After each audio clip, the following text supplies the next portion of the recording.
Okay, so in this video you learn how to name ionic compounds, and before that you first have to know what ions are. So ions refer to any charged species.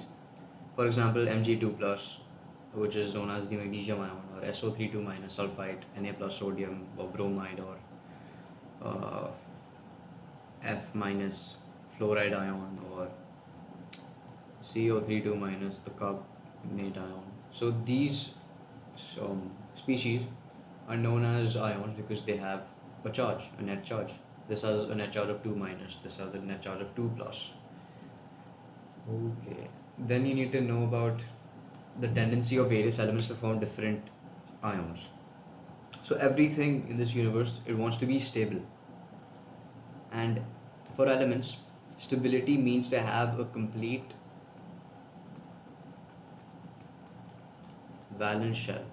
You must have learned about complete valence shells in junior classes and how atoms want to have complete valence shells in order to be stable. So atoms want to have complete valence shells in order to be stable. So they try to form complete valence shells.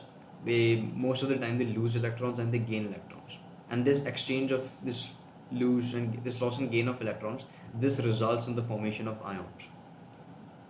For example, Li plus, Li actually lithium. Lithium's atomic number is 3. So its electronic configuration is 2, 1. You must have learned about this type of electronic configuration: 2, 8, 8, 18, 32, and so on. Now lithium wants to be stable, and in order to be stable it wants a complete shell, valence shell. Now its second valence shell can hold up to 8 electrons, and in order to complete the shell, either it can gain 7 electrons or it can lose this 1 electron and only have 2 electrons. So it will only have one shell with 2 electrons. We can see that the first shell can only occupy 2 electrons, and if lithium chooses to lose 1 electron, then it will have a complete valence shell. So it's much easier for lithium to lose 1 electron than to gain 7 electrons. So lithium loses this 1 electron and it now has 2 electrons. So now lithium becomes Li plus because it lost 1 electron, and now it has 3 protons and 2 electrons. So its charge is Li plus. Magnesium, its atomic number is 12. So the number of protons are 12. And if the number of protons equal to the number of electrons, which is magnesium's neutral state, then the electronic configuration would be 2, 8, 2. Now magnesium's valence shell, which in this case is the third shell, can store up to 8 electrons. So in order to become stable, magnesium can either gain 6 electrons or lose 2 electrons. Now losing 2 electrons is easier than gaining 6 electrons. So magnesium loses these 2 electrons and it forms Mg2 plus. Let's do a few more examples. Next example is of let's do oxygen. Oxygen's atomic number is 8. Yeah, it's 8. And its electronic configuration is 2, 6.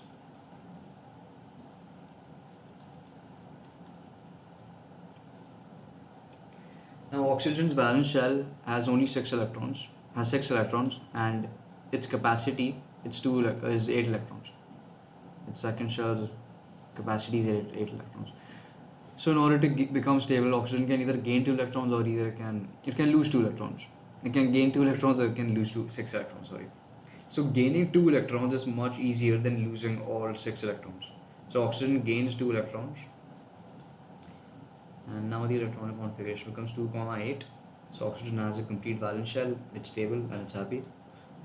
So the ion becomes O2 minus because it just gained 2 electrons, and now there are 2 more electrons than the number of protons. Next, let's do fluorine. Fluorine's atomic number is 9. Its electronic configuration is 2,7. Its valence shell is the second shell, and the capacity of the second shell is 8. So in order to become stable, it can either gain 1 electron or it can lose 7 electrons. Now it's much easier to gain 1 electron than to lose all 7 of its electrons, outer electrons. So it chooses to gain 1 electron, its configuration becomes 2,8, and now the F minus ion is formed. So these are how ions, so these are ions, these are pretty common ones actually, and to remember these ions, all you have to do is look at the periodic table and remember the group number. So group 1, group 2, 13, 14, 15, 16, 17, 18. So group 1 and group 2 elements, they have 1 and 2 electrons in their valence shell. So in order to become stable, group 1 elements will choose to lose 1 electron, so they will form plus ion. Group 2 elements have 2 electrons, so in order to become stable, they will lose 2 electrons, they will form a 2 plus ion. Group 13 will lose 3 electrons. Group 14 can either gain 4 electrons or they can lose 4 electrons. Group 15 elements, so this is where the negative value starts. Group 15 elements, they can either gain 3 electrons or lose 5 electrons. So they form 3 minus ions. 16 elements form 2 minus, 17 forms 1 minus, and 18. These are noble gases, they usually do not form any compounds. Yeah. Now we'll name a few simple ionic compounds. Let's take magnesium fluoride. Or let's take magnesium, let's do magnesium fluoride. So, yeah. Magnesium fluoride. First we have to see which ions these elements tend to form. Magnesium belongs to group 2. We know that group 2 elements tend to form 2 plus ions. So magnesium will tend to form Mg2 plus. Yeah, fluoride. Fluoride, sorry. Fluoride stands for fluorine, a fluorine ion, and specifically it stands for F minus. So fluorine belongs to group 17, and group 17 elements, they tend to form 1 minus ions. So fluorine would form an F minus ion. Yeah, an F minus ion. This ion is called fluoride. So this compound, magnesium fluoride, it consists of magnesium ions and fluoride ions. Now, these charges don't cancel each other out. 2 plus minus 1 charge would still give us 1 plus 1 charge. We need to neutralize this plus 1 charge as well. And in order to do that, we can add 1 F minus ion. And by that I mean 2 F minus ions, 2 fluoride ions, they will form a bond with Mg2 plus. So here the net charge is 2 minus and here the charge is 2 plus. These two charges will cancel each other out, and the formula for this compound would be Mg F2. When writing the formula, you only need to show the number of each ion. So some people write formulas like this: Mg2 plus F2 minus. This is incorrect. You only need to show the number of each type of ions. So MgF2 is the formula for magnesium fluoride. Next would be, let's take aluminum hydroxide. Actually, no. So complicated like how. Let's do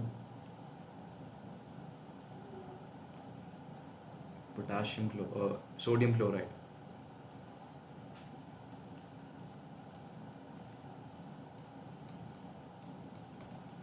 Sodium belongs to group 1. Group 1 elements, they tend to form 1 plus charge. So sodium chloride will have Na plus ions. Chlorine belongs to group 17. Group 17 atoms tend to form 1 minus ion. So Cl minus. Chlorine forms a Cl minus ion known as chloride. Now one plus charge and one minus charge perfectly cancel each other out. So the formula for sodium chloride would be NaCl. Now let's do boron.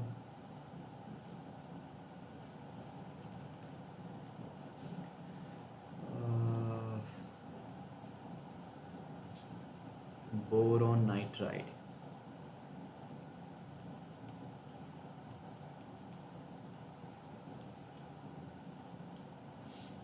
Boron belongs to group 13. Group 13 elements, they tend to lose 3 electrons and form a 3 plus ion. So boron forms, let's erase all this stuff first. So boron will form B3 plus, a boron 3 ion. B3 plus.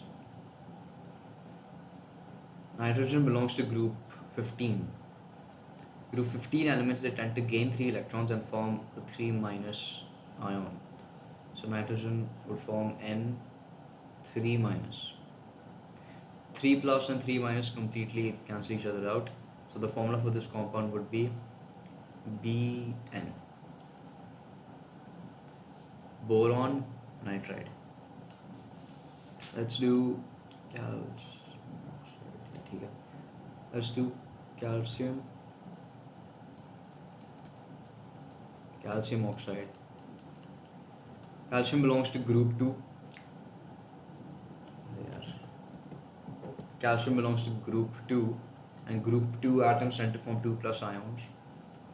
So this would be Ca2 plus. Oxygen belongs to group 16, and group 16 atoms tend to form 2 minus ions. So this would be O2 minus, an oxide ion. 2 plus and 2 minus completely neutralize each other, completely cancel each other out. So this would become CaO, calcium oxide.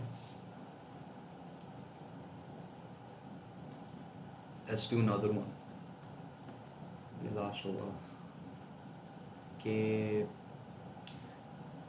Potassium oxide, yeah. Let's do potassium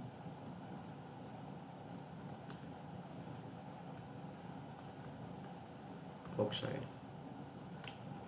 Potassium is in group 1. Group 1 elements tend to lose 1 electron and form 1 plus ion. So this would be K plus, because K is a symbol for potassium. Oxygen. Oxygen belongs to group 16. Group 16 elements tend to gain 2 electrons. So this would be O2 minus. Now K plus and O2 minus do not neutralize each other.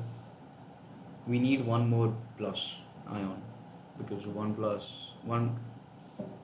minus 2 gives us minus 1. We still have 1 minus charge left. In order to cancel this charge out, we need another plus ion. So we need 2 potassium ions, and the formula for this compound would be K2O. 2 potassium ions and 1 oxide ion. Next we have polyatomic ions. Now polyatomic ions, you might be familiar with these already from junior classes. Polyatomic ions.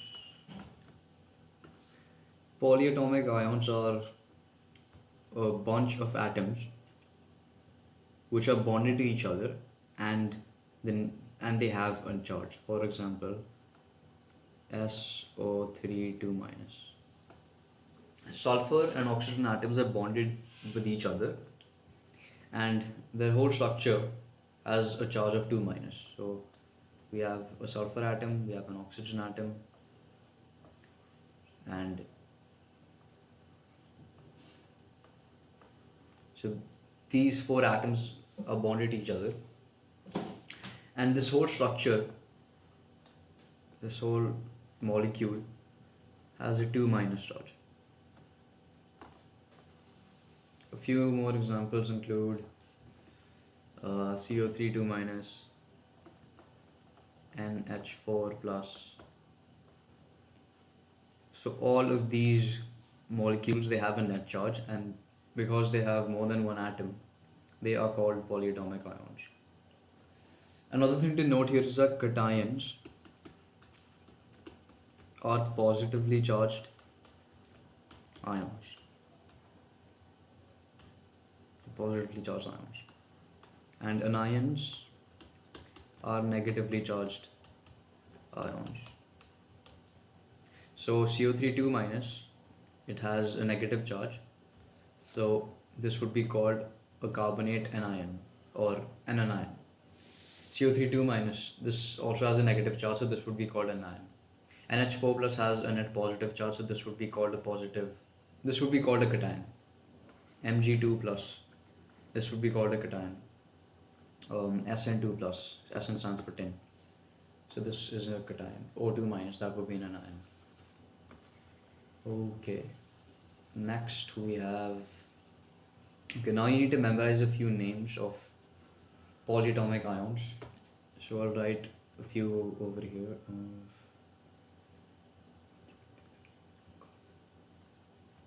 S2 minus, SO3 2 minus. I've already made a video on how to memorize these easily, so go watch that if you have to. मैं वापस नहीं पढ़ा रहा. Now we have carbonate, N3 minus. I forgot to write the names on it.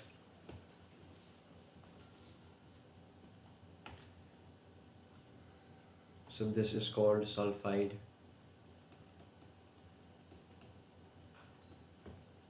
This is called sulfite, ITE. This one's called sulfate. CO3 2 minus, this one's a pretty common ion. This is called carbonate.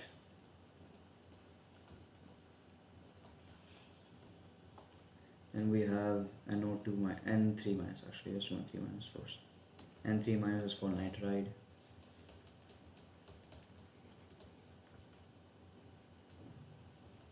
And we have NO2 minus, NO3 minus,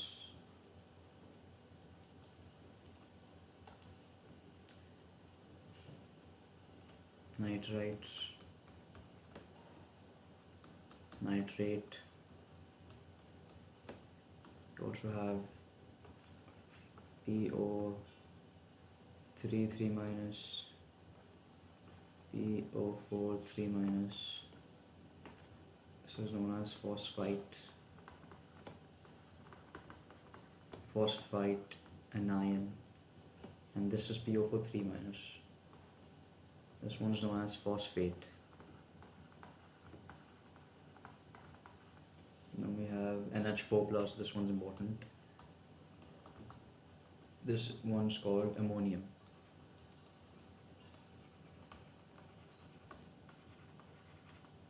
A few more which are not that common, they aren't as common as these.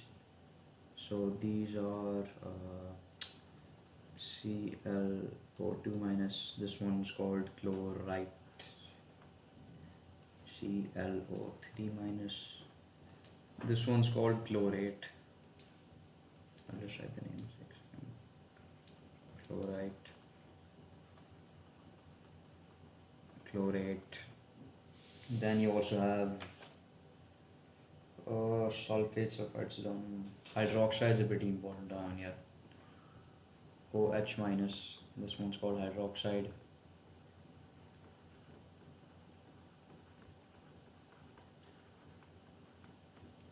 Then you have carbonates done. Cyanide is important. Here's Cn minus.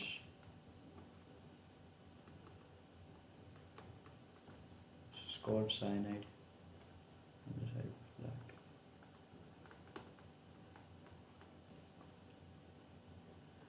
We also have. I think these should be enough. Yeah. So these ions are pretty important. These polyatomic ions, you have to memorize these, because these will be used throughout the chemistry course. You have to memorize these at least, all of them. So these will be used throughout IB chemistry. तो भाई memorize कर लो please, वरना problem होगी. Now we'll do a few examples. Potassium carbonate. So before naming ionic compounds, I think I've said that thrice. So before naming potassium ionic compounds, first I have to know something. So for covalent compounds, we used to add IDE for the second element's name, but for ionic compounds, we only have to write the names of the ions. And one rule which is usually followed, which is followed every time, is at first we write the name of the cation, and then we write the name of the anion. Remember that cation stands for positively charged ions, and anion stands for negatively charged ions. So first we write the name of the cation, and then we write the name of the cation. For example, we have an Mg2 plus cation, and we have O2 minus. These two would form MgO. Now Mg2 plus is the ion, is the cation. So first we'll write magnesium, because this ion is just called the magnesium ion. So we'll write magnesium, and O2 minus ion is called oxide. So the name would be oxide. We won't write oxide magnesium. ठीक है, बढ़िया.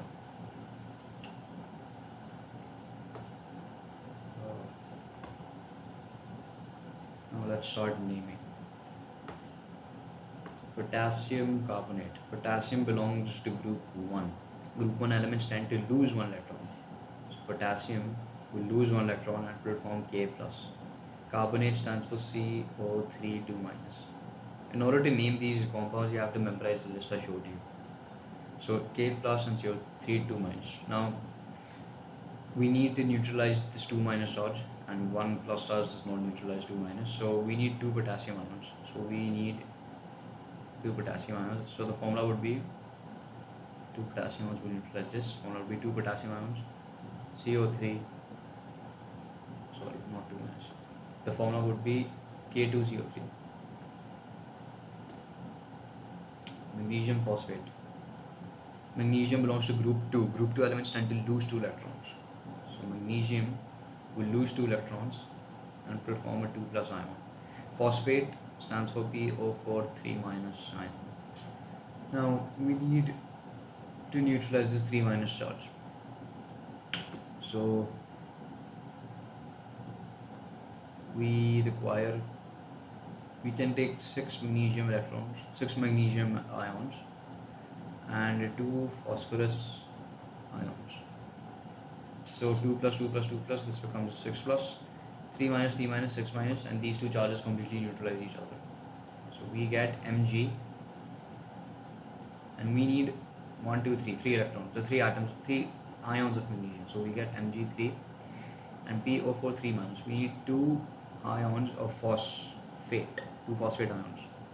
This becomes PO4. Now to represent 2 ions of phosphate, you won't write 2 here, you won't write 2 here or anywhere else. First you'll use a circular bracket, and then you'll write a 2 here. So this indicates that we need that magnesium phosphate consists of 2 phosphate ions, 2 PO4 3- ions. So the formula becomes Mg3 PO4 4 twice. So this is pronounced as Mg3 PO4 whole twice.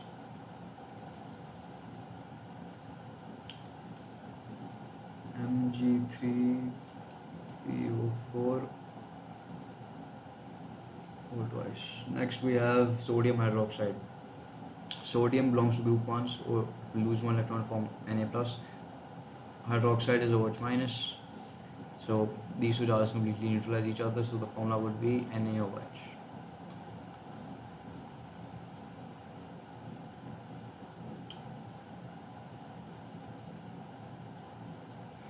Next is calcium sulfate. Calcium belongs to group 2. Group 2 elements tend to lose 2 electrons and form 2+ cations. So calcium will form a 2+ cation. Sulfate stands for SO4 2-. 2 plus 2 minus neutralize each other. So this will become CaSO4. So calcium sulfate is CaSO4. Next we have Next we have ammonium nitride. Ammonium stands for NH4 plus. Nitride stands for nitrogen ion. Nitrogen anion. Nitrogen belongs to group 15. Group 50 elements tend to gain 3 electrons and form 3 minus ions, so we get N3 minus, NH4 and 3 minus. Now we need a few more ammonium ions to neutralize this 3 minus charge. So we need 3 more ammonium ions. These will give us a 3 plus charge, 3 minus charge. These will neutralize each other, give us a net charge of 0. So the formula for this compound would be NH4. We need 3 ions, so we'll use circular brackets to indicate 3 ammonium ions. And NH4 whole thrice N.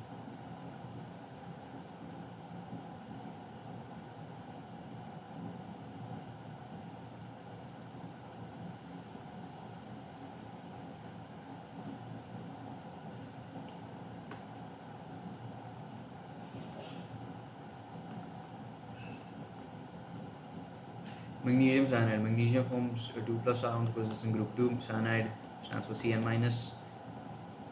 We need one more ion of Cn minus to neutralize this 2 plus charge. So formula for this compound would be MgCn whole twice. Ammonium oxide. Ammonium is NH4 plus, oxide is O2 minus. We need one more ammonium ion. So the formula for this compound would be NH4 whole twice O.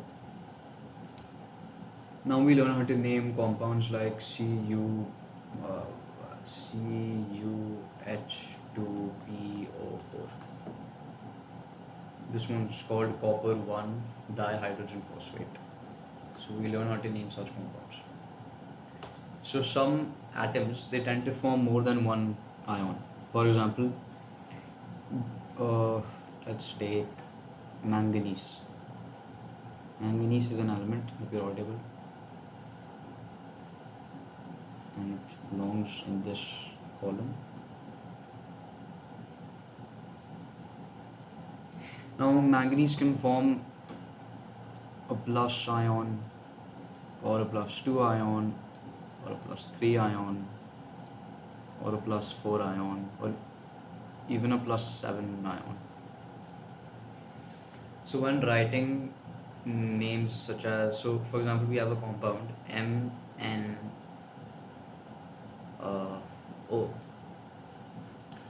Now O2 minus, oxygen has a 2 minus charge and the only way this compound is going to be neutral with one manganese ion is when the manganese ion would be Mn2 plus. This manganese ion could not have been Mn3 plus, because this oxygen ion was O2 minus, so we have to neutralize this 2 minus, and in order to completely neutralize this we need a 2 plus manganese ion. So when writing the name for such compounds, we use Roman numerals to indicate the charge on the cation. So we first write manganese, and this was a manganese 2 plus ion, so we write 2 in Roman numerals. So I'll just write the Roman numerals here.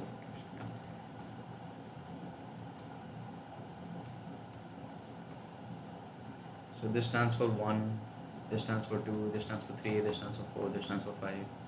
6 is this. 7 is this one. Yeah, so this would be manganese 2 because manganese ion had 2 plus charge. So manganese 2 oxide, this would be the name for this compound. So we learn how to name such compounds. Before learning how to name these compounds with normal numerals, you first need to memorize a few lists, a short list. Actually, no, it's not short.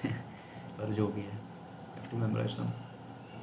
So usually atoms which form these different charged ions, they are usually transition metals, and transition metals lie in this section of the periodic table, D block. But there are a few elements which lie on this section and they form different types of ions as well. So first you have to memorize these.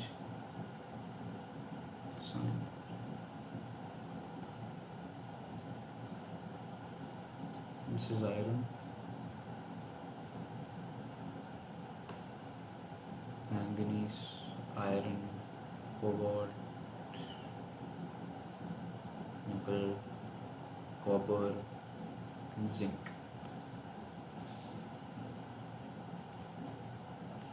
So in order to remember the different ions these compounds form, this is the trick I use.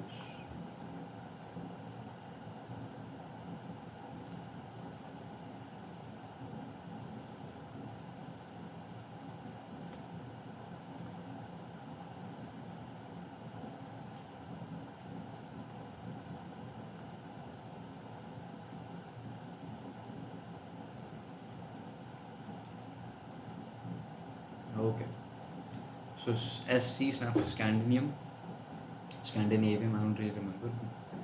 So this atom only forms a 3 plus ion, usually. So suppose we have a compound name suppose we have SC or SC2O3. One would think that we would call this compound Scandinavium 3 plus another 3 oxide, but this is incorrect. We only use Roman numerals when the atom can form multiple types of ions. So if this was, so Scandinavium can only form a 3 plus ion, so we don't write Scandinavium 3 oxide. It's obvious that it has to be Scandinavium 3 plus.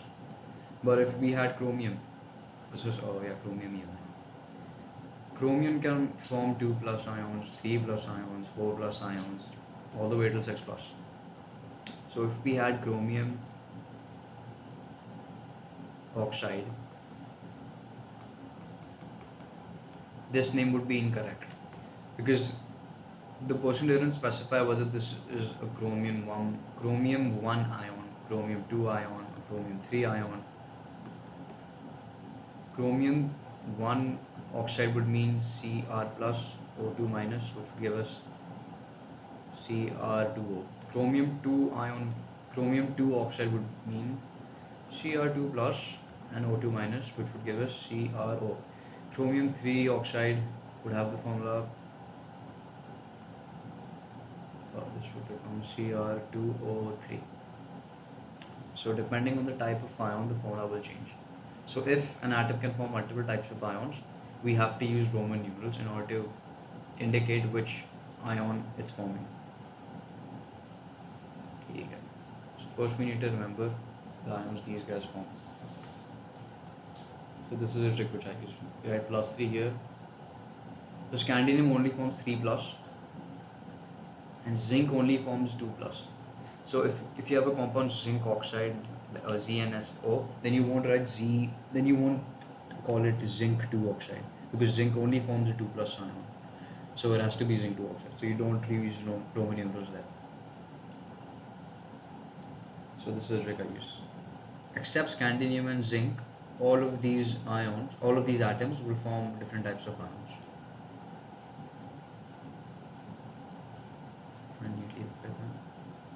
So titanium tends to form a +1 ion, +2, +3, +4, and this keeps on increasing, +3, +4, +5, +6, +7 till manganese. So this is called vanadium. This element's name is vanadium. This tends to form ions all the way till +5. Chromium tends to form +6 ions.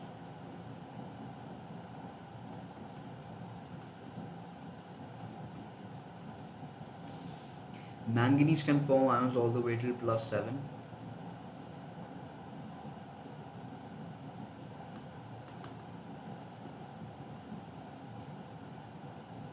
So we have +1, +2, +3, +4.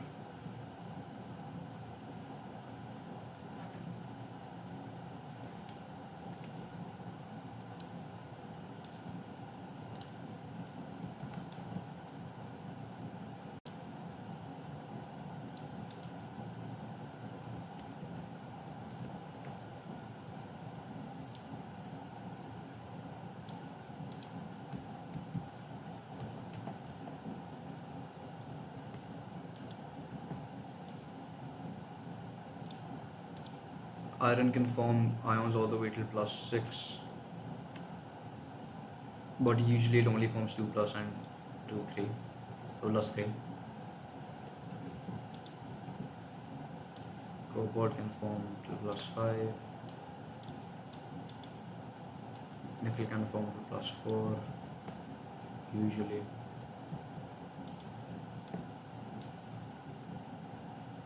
Copper can form till +3. So this is the trick I use to remember different oxidation states of these elements. So you use Roman numerals for titanium, vanadium, chromium, all the way till copper, but you won't use Roman numerals to name compounds of scandium and zinc. And a few more which you should remember are these. Sn stands for tin, tin 2 plus, tin 4 plus. Pb stands for lead, Pb 4 plus. And you have gold. Gold is Au3, Au3 plus. Silver only forms Ag plus, so you won't use Roman numerals to name silver fluoride. That would just be called silver fluoride. You won't call it silver 1 fluoride. Then another one which you can't remember. Yeah, I think these should be enough. Yeah. Now we'll do a few practice problems. CuCr2O7. Okay. Cu stands for copper. Now one thing which I did not mention is Cr2O7 is this ion, Cr2O7. And this is called dichromate.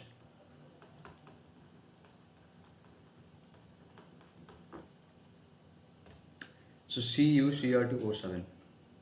Now there's only one atom, the one ion of copper and one ion of Cr2 of dichromate. And a dichromate ion has a 2- charge. In order to completely cancel this charge out, the one copper ion has to have a 2+ charge. And we know that copper can form +1 charge, +2 charge, +3 charge. So the name of this compound would be copper 2 dichromate.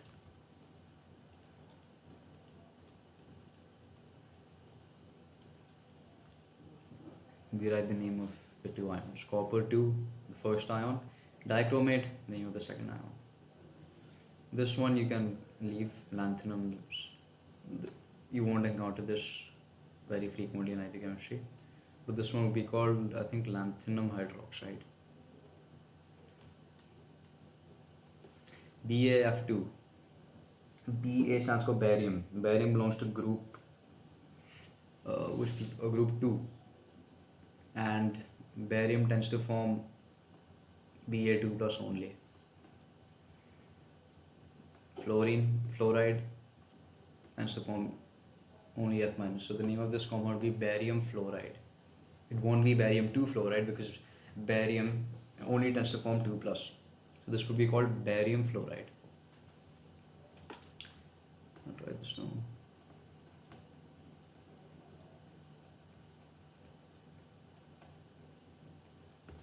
NH4 hold-wise SO4. Okay, let's break this compound down. NH4. We know that this is ammonium. NH4 plus. 2 ammonium ions because we have NH4 plus. So this compound consists of 2 ammonium ions and SO4. Now we know that SO4 corresponds with SO4 minus. So this has to be the sulfate ion. So the name of this compound would be ammonium sulfate.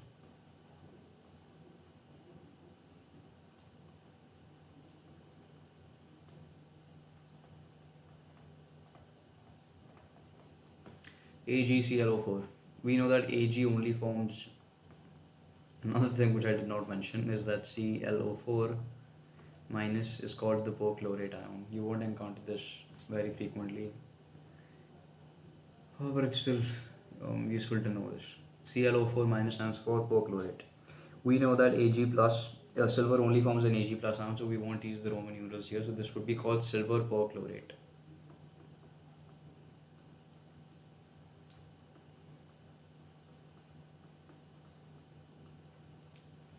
CO2, CO3.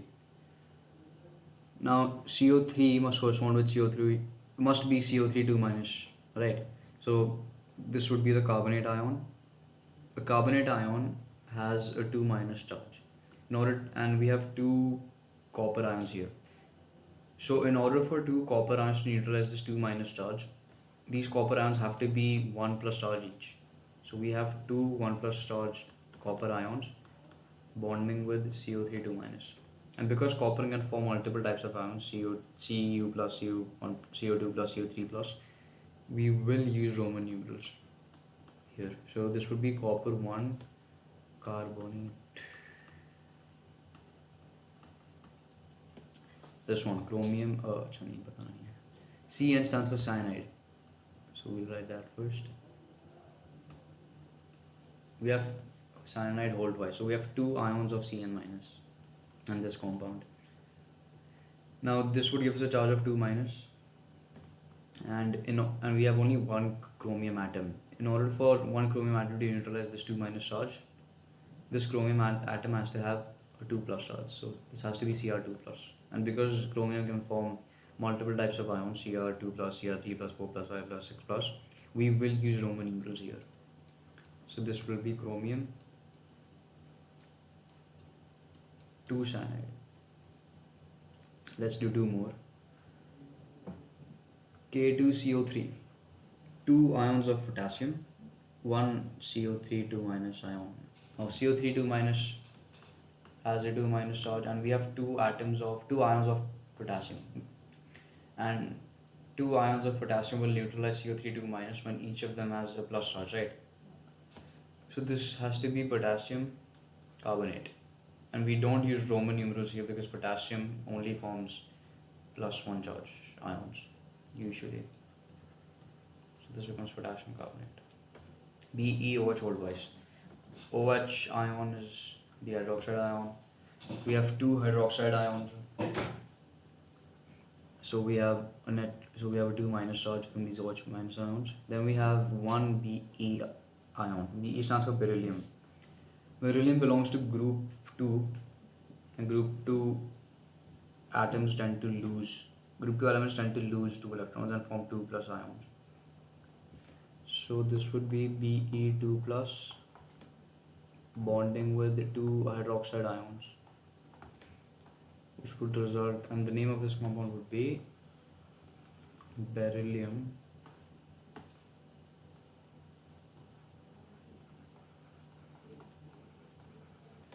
hydroxide. Okay, that's it for the video.